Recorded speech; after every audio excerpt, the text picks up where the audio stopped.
बहुत सारे MCQ sessions हमने किए इंडियन इकोनॉमी के, आपने देखे भी होंगे, जिन्होंने नहीं देखे वो देख सकते हैं, हमारी यूट्यूब पे अवेलेबल है हमारी प्लेलिस्ट में इंडियन इकोनॉमी एमसीक्यूज। तो आज का जो हमारा टॉपिक है, हमने इससे पहले इन्फ्लेशन पे भी एमसीक्यूज कराए, हमने फिजिकल पॉलिसी, मॉनेटरी पॉलिसी और नेशनल इनकम पे भी एमसीक्यूज किए हैं। आज हम एमसीक्यूज करेंगे कुछ प्लानिंग पे। आपको पता है कि इंडिया में पहले 5 ईयर प्लान्स हुआ करते थे, जो 5 ईयर प्लान्स हमारा प्लानिंग कमीशन बनाया करता था, लेकिन उसको बंद किया गया। अभी हमारे जो 12th 5 ईयर प्लान आया उसके बाद हमारे जो प्लान्स हैं उनको बंद किया गया और प्लानिंग कमीशन को एबॉलिश किया गया और हमारे पास अभी नीति आयोग है। तो प्लानिंग कमीशन जो पहले बना था, जो हमारे लिए 5 ईयर प्लान्स भी देता था, तो अभी हमारे पास नहीं है। इंडिया में अभी नीति आयोग है जो कि एक थिंक टैंक का काम करती है। तो इसी टॉपिक पे हम एमसीक्यूज करेंगे। प्लानिंग हमने इन डिटेल पढ़ा। No doubt 5 year plans are not being used now, but questions वहां से आते हैं। बहुत सारे जो हमने एग्जाम्स देखे उनमें पेपर्स में questions are being asked from 5 year plans in about this planning commission also. So let's start. Question number 1, you can see it. The Development Monitoring and Evaluation Office, which monitors the progress of long-term policies in an attached office under, is an attached office under. ये जो DMEOB इसको हम बोलते हैं, Development Monitoring Evaluation Office जो हमारा है, ये किसके अंडर है as an attached office? Very good. ये देखो, एक तो पीएमओ लिखे हैं, प्राइम मिनिस्टर ऑफिस जिसको हम बोलते हैं PMO, ministry of home affairs, cabinet secretariat, NITI Aayog. So it's an attached office under NITI Aayog, ठीक है, नीति आयोग के अंडर है। Moving to next question.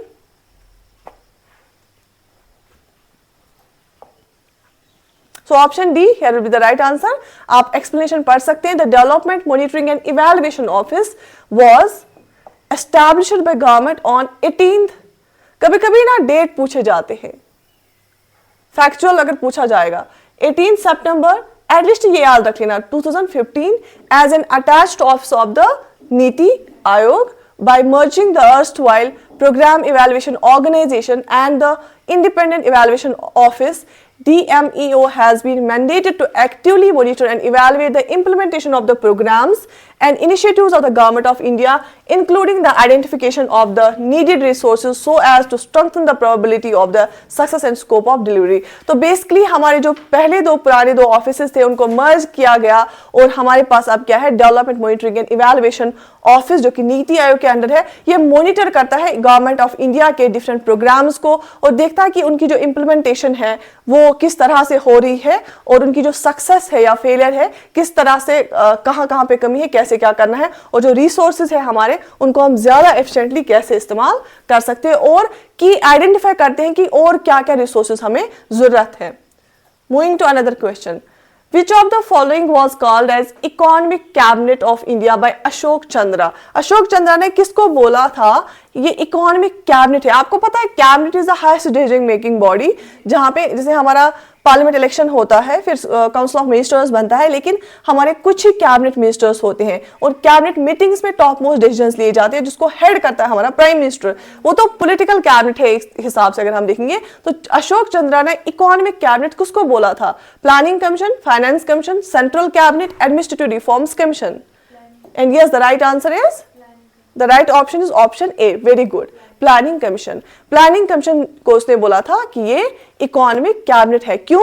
क्योंकि 5 ईयर प्लान्स को भी देती थी यही, इवन बजट भी इसी के थ्रू आता था और जो resource allocation to various ministries होती थी वो प्लानिंग कमीशन ही करता था। जो हमारा अभी नीति आयोग है वो नीति आयोग वो काम नहीं करता है, ना ही वो कोई 5 ईयर प्लान्स हमें देता है, ना ही बजट के साथ कोई डीलिंग होती है उसकी, ना ही रिसोर्स एलोकेशन करता है, फाइनेंशियल एलोकेशन करता है। लेकिन प्लानिंग कमीशन बहुत ही ज्यादा डिसीजंस देता था और उनके डिसीजंस को हमारा एक और बॉडी होता था, नेशनल डेवलपमेंट काउंसिल, एनडीसी जो हमारा होता था, वो फिर रेक्टिफाई करता था। तो इसका आंसर है प्लानिंग कमीशन। अब मुझे बता, फाइनेंस कमीशन जो है उसका कौन सा आर्टिकल डील करता है फाइनेंस कमीशन के साथ? Article 280। Very good, article 280 deals with finance commission. तो दैट मींस फाइनेंस कमीशन क्या है? ये कॉन्स्टिट्यूशनल बॉडी है। कॉन्स्टिट्यूशनल बॉडी वो बॉडी होती है जिसका हमारे कॉन्स्टिट्यूशन में लिखा गया होता है। So article 280 of the our constitution deals with finance commission. इसको प्रेसिडेंट अपॉइंट करता है, लेकिन जो हमारा प्लानिंग कमीशन था ये कोई कॉन्स्टिट्यूशनल बॉडी नहीं थी। प्लानिंग कमीशन कोई कॉन्स्टिट्यूशनल बॉडी नहीं थी क्योंकि इसका हमारे कॉन्स्टिट्यूशन में किसी भी आर्टिकल में नहीं लिखा गया है। तो यहाँ पे अगर हम फाइनेंस कमीशन देखेंगे, जो प्रेसिडेंट अपॉइंट करता है फाइनेंस कमीशन को, ये कॉन्स्टिट्यूशनल बॉडी आर्टिकल 280 डील करता है हमारे इसके साथ। और सेंट्रल कैबिनेट तो आपको अभी हमने डिस्कस किया है। So option A, planning commission was called as economic cabinet of India by Ashok Chandra. Ashok Chandra pointed out that the Planning Commission's undefined position and wide terms of reference had catapulted into a position of the economic cabinet. Catapulted into an economic cabinet. Because I told you that Planning Commission was a very important body in India as per the economics, finances are concerned, because it was used to distribute the resources among the central ministries, decide upon the budget, even जो state budget होते थे उस पे भी, and 5 year plans. Even what were the 5 year plans? 5 year plans were the, जो हमारे budget होते हैं वो एनुअल प्लान्स होते हैं, वो समझो 5 साल के अलग अलग budget. So budget is everything, you know, whole finances, हमारा क्या एक्सपेंडिचर करना है, कितना इनकम, ये टैक्सेस आना है, वो बजट में ही तो होता था. तो ऑब्वियसली, और बोलते हैं कि finance is the life blood of organisation. हमारी कोई भी ऑर्गेनाइजेशन हो, हमारा जो कंट्री है, वो चलती ही ऐसे फाइनेंसेस से है. तो जो बॉडी आपके फाइनेंसेस को कंट्रोल करेगी, so obviously that can be called as a economic cabinet. Moving forward, in which year was the Planning Commission set up in India? These are the basic questions because we started from the basic level and we will move to the intermediate and the highest level. So yes, कौन सा साल था जब Planning Commission बना था? आपको लिखा था मैंने, it was March 1950. उसके बाद NDC बना था.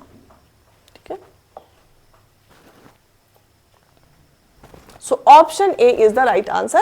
Planning Commission was set up by cabinet resolution, क्योंकि ये कोई कॉन्स्टिट्यूशनल बॉडी नहीं थी और ना ही स्टैट्यूटरी बॉडी थी. स्टैट्यूटरी बॉडी होता है जो किसी एक्ट के बेसिस पे बनी होगी. जो एक्ट, फॉर एग्जांपल कोई पार्लियामेंट पास करता है कोई बिल, वो एक्ट बनता है, उसके बेस पे अगर कोई बॉडी बनेगी. तो planning commission was set up by a cabinet resolution in March 1950 as an advisory body in pursuance of declared objectives of the government of India to promote rapid rise in the standard of living of the people by efficient exploitation of the resources. Basically हमारा motive क्या था planning commission को बनाने का? वो ये था कि जो हमारे रिसोर्सेज है वो एफिशिएंटली यूटिलाइज हो जाए और जो हमारे लोग हैं उनका लिविंग स्टैंडर्ड इंप्रूव हो जाए. राइट? जैसे हमारा अभी नीति आयोग है, नीति आयोग में बहुत सारे एक्सपर्ट्स हैं जो एक्सपर्ट एडवाइस देते हैं हमारे गवर्नमेंट को कि कहाँ पे, किस सेक्टर में हमें क्या करने की जरूरत है. इवन स्टेट्स को वो रिकमेंडेशन देती हैं स्टेट्स को कि किस स्टेट में किस चीज का पोटेंशियल है और वहां पे क्या करना चाहिए. बिकॉज नीति Aayog is also comprising of various experts, various field experts. Okay, which among the following is not correct about NITI Aayog? NITI Aayog, इनमें से नीति आयोग के लिए क्या सही नहीं है? It was set up to replace the Planning Commission. It has full-time chairman. It was set up in January 2015. It is based on the principle of cooperative federalism. Which one is incorrect?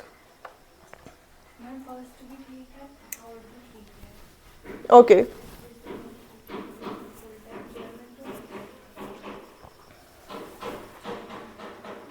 बताइए. जो भी हमारे YouTube पे देख रहे हैं बच्चे, thank you so much for giving the lovely response. मैं आपके कमेंट्स जो खुद मॉनिटर करती हूँ. If you want to give any suggestion और you want to write answer, you have any query, I will try to answer that. और आप लिख सकते हैं अगर आपको किसी और टॉपिक पे भी क्वेश्चन सीरीज चाहिए तो we will provide that. And if you want to join our courses you can join us on our app और ऑफलाइन. सो यस, यहाँ पे जो इनकरेक्ट होगा ना वो ऑप्शन बी होगा. क्यों? It was set up to replace the planning commission. This is right, this is correct. क्योंकि नीति आयोग को लाया गया ही क्योंकि हमने प्लानिंग कमीशन को एबॉलिश किया, उसके बाद नीति आयोग को लाया गया. It was set up in January 2015. Yes, 1 January 2015 को इसको सेटअप किया गया. This is absolutely right. It is based on the principle of cooperative federalism. Very good. Yes, yes, ये भी ठीक है. क्यों? क्योंकि जो हमारा प्लानिंग कमीशन था और एनडीसी था, उस दोनों को अगर मर्ज करेंगे ना, वही हमारा नीति आयोग है. क्योंकि जो कंपोजिशन नीति आयोग की है, इसमें जो मीटिंग्स होती है उसमें स्टेट के सीएम्स भी होते हैं, यूनियन टेरिटरीज के लेफ्टिनेंट गवर्नर्स भी होते हैं और यूनियन मिनिस्टर्स भी होते हैं और एक्सपर्ट्स भी होते हैं. So it is combination of planning commission and NDC. So it works on the base of cooperative federalism, क्योंकि जो हमारा डिवीजन ऑफ पावर होता है between the centre and the states, India एक बहुत बड़ी कंट्री है और इसमें कोऑपरेशन रखना एक बहुत बड़ी बात होती है, क्योंकि it's a very diverse country. और जो हमारे डिफरेंट फेडरल यूनिट्स है, जो हमारे स्टेट्स हैं, उसमें बहुत सारी डिमांड्स होती है. अगर हम फाइनेंस पॉइंट ऑफ व्यू से देखेंगे तो ऑब्वियसली कॉन्फ्लिक्ट्स होने के भी खतरे होते हैं. और दूसरा, एक बैलेंस रीजनल डेवलपमेंट होना चाहिए. उस हिसाब से भी हमारा जो नीति आयोग है उस हिसाब से काम करता है. और ये प्रोवाइड करता है प्लेटफॉर्म जहां पे स्टेट सीएमएस भी सामने आते हैं, यूनियन मिनिस्टर्स के साथ वो बात करते हैं और एक्सपर्ट से भी वो राय लेते हैं. ठीक है, exactly, very good.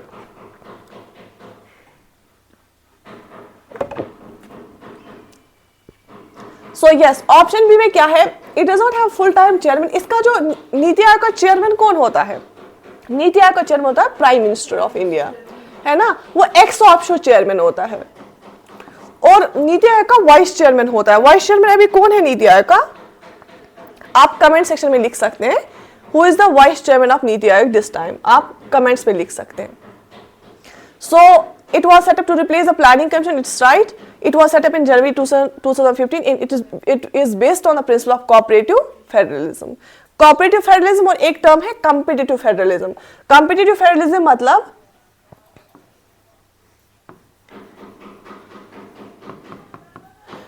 cooperative federalism इसलिए हम बोलते हैं क्योंकि मैंने आपको बताया प्लेटफॉर्म एक है जहां पे सीएमएस भी, स्टेट से भी लोग आते हैं और यूनियन मिनिस्टर्स के साथ जो है इंटरेक्ट करते हैं और अपना सामने रखते हैं और उनको एक्सपर्ट व्यू भी मिलता है. हेल्प किया जाता है स्टेट्स को कि वो कैसे इकोनॉमिकली ग्रो अप हो जाए. उसको हम बोलेंगे कोऑपरेटिव फेडरलिज्म. कॉम्पिटिटिव फेडरलिज्म हम बोलते हैं कि आपको पता होगा नीति आयोग बहुत सारे इंडेक्सेस लाता है और स्टेट्स को इन इंडेक्सेस के बेसिस पे रैंक देता है. तो एक अच्छा कंपटीशन आपस में, हेल्दी कंपटीशन में स्टेटस में कराने के लिए, एक हेल्दी कंपटीशन स्टेट्स में कराने के लिए, वो उसको हम बोलेंगे क्या बोलते हैं हम उसको, competitive federalism.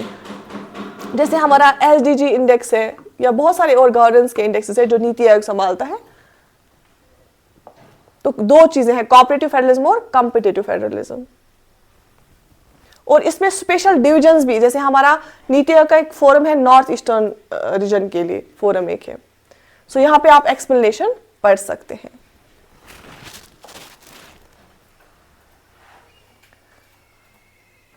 Which of the following is a nodal institution for implementation of sustainable development goals in India?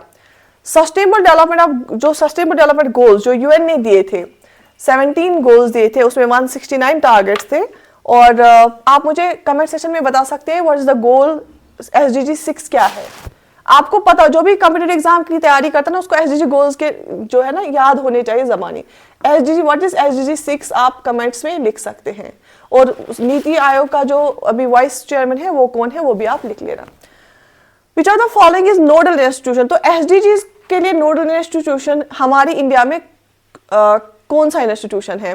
क्योंकि एसडीजीज क्या जो हमने प्रोग्राम्स प्लान्स लाए वो इंप्लीमेंट हो रही है और कितनी जो है इंप्रूवमेंट हमने लाई है डिफरेंट गोल्स में, जैसे पॉवर्टी है, हंगर है, एजुकेशन है, हेल्थ सेक्टर है, कितनी हमने इंप्रूवमेंट लाई है और कौन सी स्टेट ने कितना इंप्रूवमेंट किया है, कौन सा इंस्टीट्यूशन हमें बताता है? Planning commission, disinvestment commission, NITI Aayog, finance commission. And yes, the right answer is NITI Aayog, क्योंकि SDG index, SDG India index है हमारा एक. तो नीति आयोग देखता है कि हमारी जो एसडीजी पे जो परफॉर्मेंस है वो कहाँ पे पहुंच गई है और इम्प्लीमेंटेशन क्या कैसा जा रहा है. जैसे कि आप देख सकते हो, NITI Aayog is a nodal institution for implementation of sustainable development goals in India.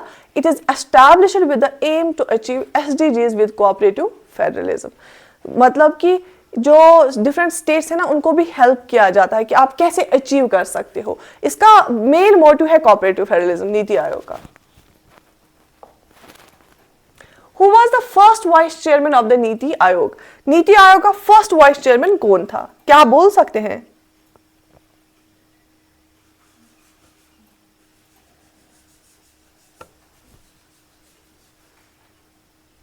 Option A Arvind Panagariya, Raghuram Rajan, Chandrashekhar Subramanian and Rajiv Kumar. And yes, the right answer is, the right option is Option A, Arvind Panagria.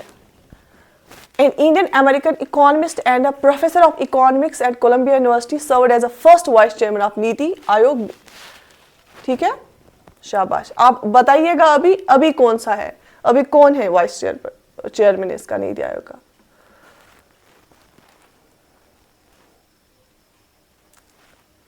Who among the following has not been the deputy chairman of the planning commission in India? इनमें से कौन सा नहीं रहा है deputy chairman of planning commission India में? जो planning commission है ना, डिप्टी चेयरमैन कौन सा नहीं रहा है? Doctor Manmohan Singh, Pranab Mukherjee, P Chidambaram, Montek Singh Ahluwalia. बताइए.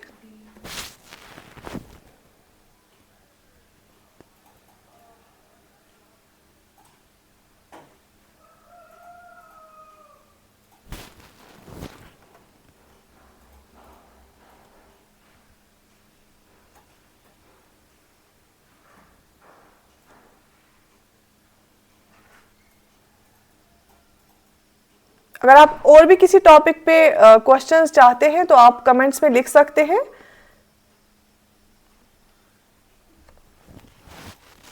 तो यस द राइट आंसर नहीं डी. तो ये जो मोटेंग सिंह थे ना, ये हमारे लास्ट पे थे इसके चेयरपर्सन.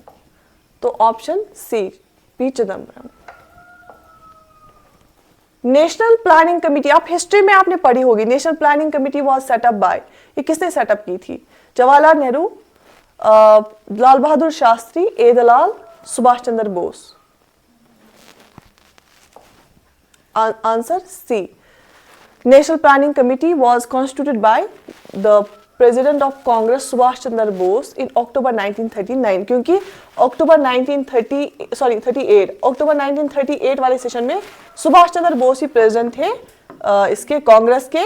और फिर 1939 में सुभाष चंद्र बोस ने रिजाइन किया. फिर एक बनाई थी एक अपनी ऑर्गेनाइजेशन, फॉरवर्ड ब्लॉक बनाया था, है ना, हिस्ट्री में पढ़ा होगा आपने.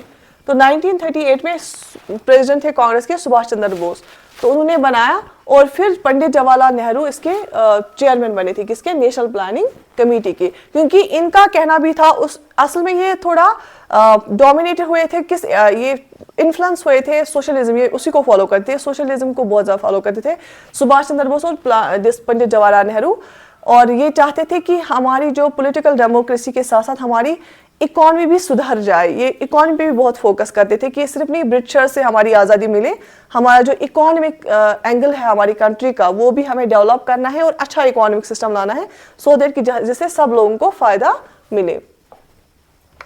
Who among the following, देखो कभी कभी क्या होता है इकोनॉमिक्स में थोड़ा ड्राई पेपर अगर क्वेश्चंस आ जाए ना, वो ऐसे ही आते हैं, वो फैक्चुअल कुछ क्वेश्चंस जो कि हिस्ट्री के साथ जुड़े हुए होते हैं.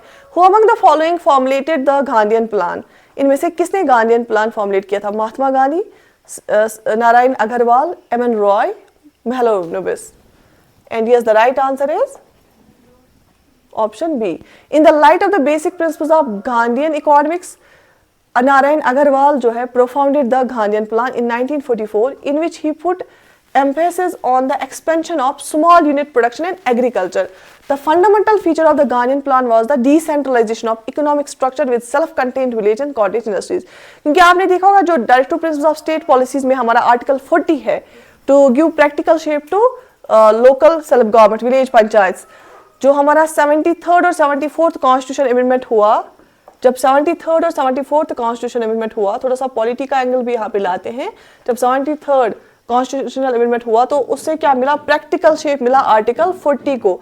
आर्टिकल 40 हमारा डीपीएसपीज में है ना, और उस टाइम बोला गया कि जो ये बोला जाता है कि गांधीयन डीपीएसपी है, क्योंकि गांधी जी का जो मेन फोकस होता था ना, वो बोलता था कि जो विलेज है ना, ये लंग्स ऑफ अ कंट्री है, विलेजेस को हमें सेल्फ रिलायंट बनाना है, सेल्फ सफिशिएंट बनाना है. जब हमारे विलेजेस डेवलप हो जाएंगी, पूरी कंट्री में हमारी डेवलपमेंट आ जाएगी. और गांधी जी का ये भी मानना था, वो ज्यादा सपोर्ट नहीं करते थे मॉडर्न इंडस्ट्रियलाइजेशन को. वो बोलते थे कि जो कॉटेज इंडस्ट्री है ना, उनको बढ़ावा देना है.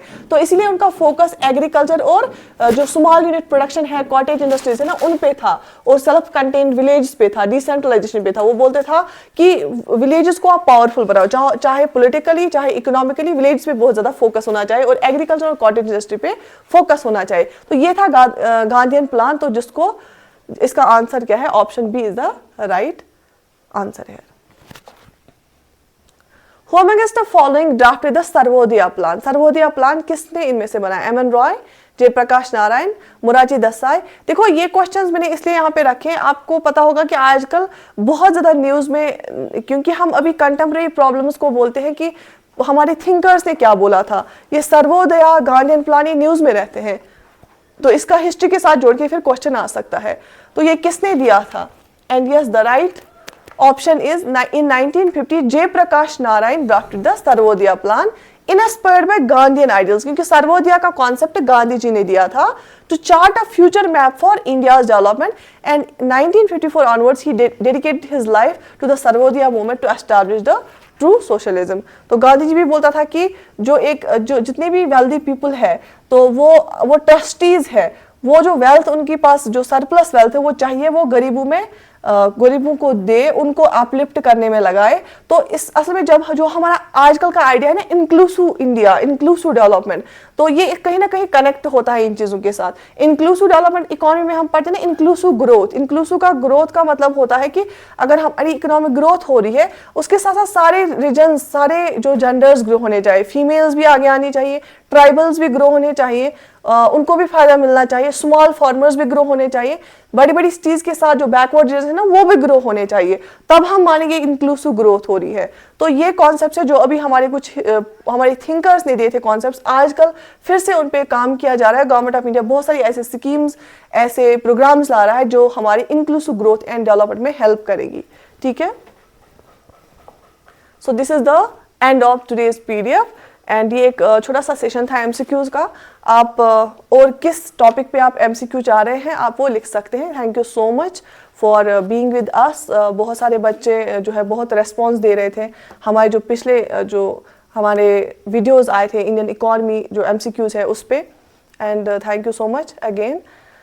You can join our courses. अगर आप हमारे एंटी बैच में जुड़ना चाहते हैं, online offline both classes are available. You can join us at our Institute Roots IS, और हमारी जो ऐप है वहाँ पे भी आप ज्वाइन कर सकते हैं।